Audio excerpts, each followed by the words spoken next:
Hello everyone, it's Daz, and this week's discussion is about a couple of stories that I found interesting that I came across, and I'm not going to read either, just summarize them, but if you're interested in reading them, there will be a link in the description box down below provided. The first is that the Satanic Temple is at it again, and they're known for making waves of controversy, whether it's holding one of the largest black masses in history in Los Angeles, unveiling a statue of Baphomet in Detroit, or protesting Ten Commandment monuments in Oklahoma and now in Arkansas, or holding an after-school program, which they had to put on hold because they ran out of funds. When it comes to what they're doing now in terms of protesting in Arkansas is of no surprise. When I see stories like this about groups like this who claim to be irreligious, all about religious freedom, highlighting the hypocrisy of Christianity and of the privileges that it affords, and doing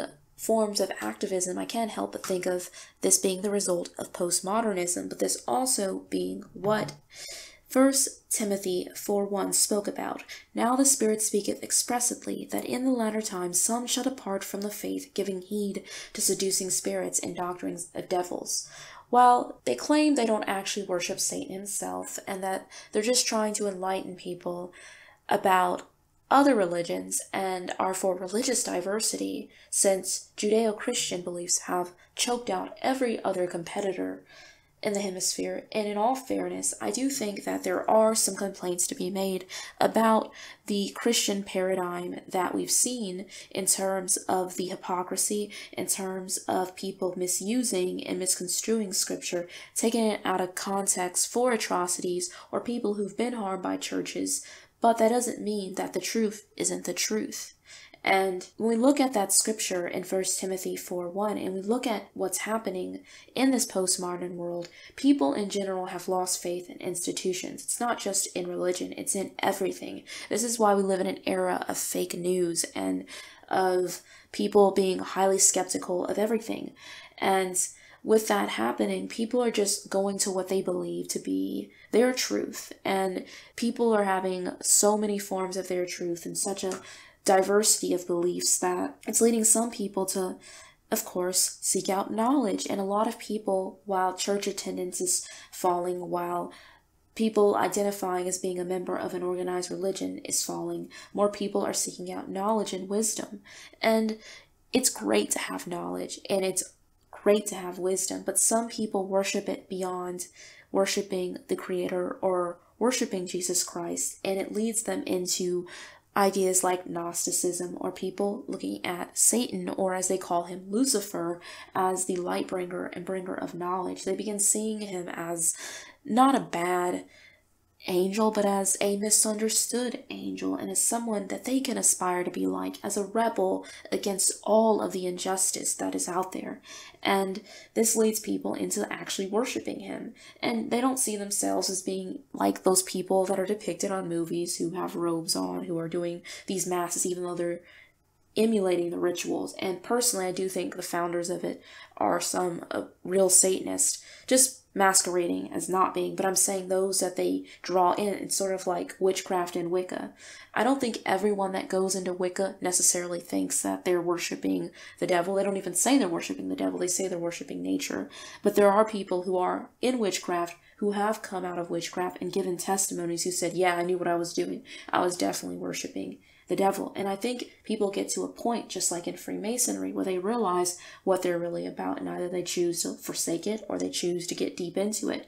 And there's a feeling of power in knowing that you're going against the grain and going against all that you may feel was wrong because of something that has happened to you or someone you loved, or having this knowledge that no one possesses. Even the word occult means hidden, and people want the esoteric knowledge of the occult.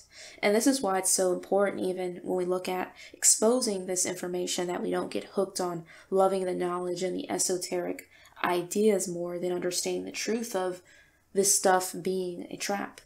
And I'd like to know what you guys think about all of this, but I do think that a lot of this is a backlash just of all of the perceived wrongs and real wrongs that have been done, but also even of cultural Christianity versus biblical Christianity. People saying one thing but living their lives completely different. And this has led to a postmodern age where you have some people seeking out Satanism, or symbolic Satanism as some might look at it. And with that being said, the next story is about a mysterious fur creature that washed up on the shores of Russia.